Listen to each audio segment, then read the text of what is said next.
Hi guys, welcome to Thani's World. നമ്മളിന്നിവിടെ മനുഷ്യജീവിതത്തിലെ വികസന ഘട്ടങ്ങളെക്കുറിച്ചാണ് പഠിക്കാൻ പോകുന്നത്. ശാസ്ത്രജ്ഞർ മനുഷ്യൻ്റെ ജീവിത കാലഘട്ടത്തെ പല ഘട്ടങ്ങളായി തിരിച്ചിട്ടുണ്ട്. അപ്പോൾ നമ്മൾ അതാണ് ഇന്ന് പഠിക്കാൻ പോകുന്നത്. ആദ്യമായിട്ട് നമ്മൾ പഠിക്കാൻ പോകുന്നത് പ്രീനാറ്റൽ പീരീഡിനെ കുറിച്ചാണ്. പ്രീനാറ്റൽ പീരീഡ് ജനനപൂർവ്വഘട്ടം. പ്രീനാറ്റൽ പീരീഡ് എന്ന് പറഞ്ഞാൽ ജനനപൂർവ്വഘട്ടം.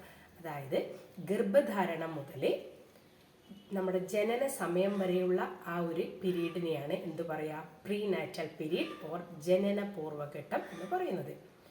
പ്രീനാറ്റൽ പീരീഡ് ഓർ ജനനപൂർവ്വഘട്ടം. പ്രീനാറ്റൽ പീരീഡിനെ നമുക്ക് മൂന്നായിട്ട് തിരിക്കാം. Germinal stage, embryonic stage, foetal stage. Germinal stage ബീജാങ്കുരണ ഘട്ടം, ഭ്രൂണഘട്ടം എംബ്രിയോണിക് സ്റ്റേജ്, ഗർഭഘട്ടം ഫീറ്റൽ സ്റ്റേജ്. അപ്പോൾ പ്രീനാറ്റൽ പീരീഡിനെ നമുക്ക് മൂന്നായിട്ട് തിരിക്കാം. ഫസ്റ്റ് ബീജാങ്കുരണ ഘട്ടം ജെർമിനൽ സ്റ്റേജ്.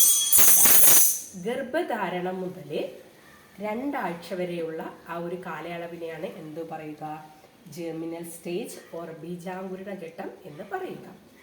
അടുത്തത് ഭ്രൂണഘട്ടം എംബ്രിയോണിക് സ്റ്റേജ്. 3-ാമത്തെ ആഴ്ച മുതൽ 8-ാമത്തെ ആഴ്ച വരെയുള്ള ആ ഒരു കാലയളവിനെ, ആ ഒരു പീരീഡിനെയാണ് എന്ത് പറയുക, ഭ്രൂണഘട്ടം ഓർ എംബ്രിയോണിക് സ്റ്റേജ് എന്ന് പറയുക. ഭ്രൂണഘട്ടം ഓർ എംബ്രിയോണിക് സ്റ്റേജ് എന്ന് പറയുക. ഈ ഭ്രൂണഘട്ടത്തിലാണ് ഭ്രൂണം വളർന്ന് പ്രധാന അവയവങ്ങൾ രൂപീകരിക്കുന്ന സമയമാണ്. ഭ്രൂണം വളർന്നിട്ട് പ്രധാന അവയവങ്ങൾ രൂപീകരിക്കുന്ന സമയമാണ് എംബ്രിയോണിക് സ്റ്റേജ്. നെക്സ്റ്റ് ഗർഭഘട്ടം ഫീറ്റൽ സ്റ്റേജ്. അതായത് 8-ാമത്തെ ആഴ്ച കഴിഞ്ഞ് 9 വീക്സ് മുതൽ ബർത്ത് വരെയുള്ള ആ ജനന സമയം വരെയുള്ള ആ കാലഘട്ടത്തിനെയാണ് എന്തു പറയുക, ഫീറ്റൽ സ്റ്റേജ് ഓർ ഗർഭഘട്ടം. ഇവിടെ അവയവങ്ങൾ കൂടുതൽ വികസിക്കുന്നു. എംബ്രിയോണിക് സ്റ്റേജിൽ അവയവങ്ങൾ രൂപീകരിക്കാൻ തുടങ്ങുന്നു. ഓരോരോ അവയവങ്ങളായിട്ട് രൂപീകരിക്കാൻ തുടങ്ങുന്നു. ഫീറ്റൽ സ്റ്റേജിൽ എത്തുമ്പോഴത്തേക്കും അവയവങ്ങൾ കൂടുതൽ വികസിക്കുന്നു.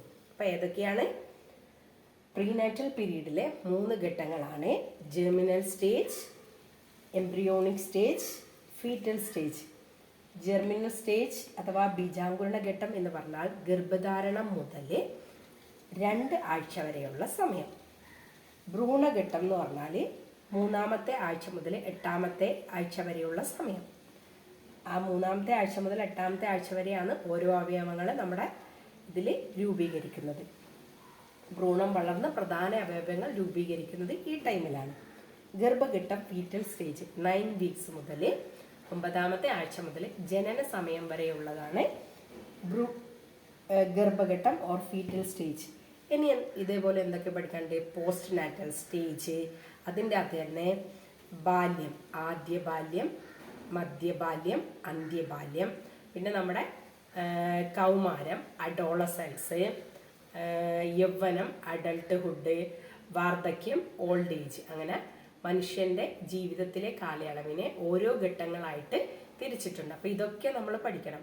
കാരണം നമ്മളെല്ലാവരും അമ്മമാരാണ്. നമ്മുടെ കുഞ്ഞുങ്ങൾ വളരുന്നതിനനുസരിച്ച് ഓരോ ഘട്ടത്തിലും അവരുടെ വളർച്ച എങ്ങനെയൊക്കെ ആയിരിക്കണം, എങ്ങനെയൊക്കെ സംസാരിക്കണം, അതൊക്കെ നമുക്ക് മനസ്സിലാക്കാൻ വേണ്ടിയിട്ടാണ് ഇത് പറഞ്ഞു തരുന്നത്.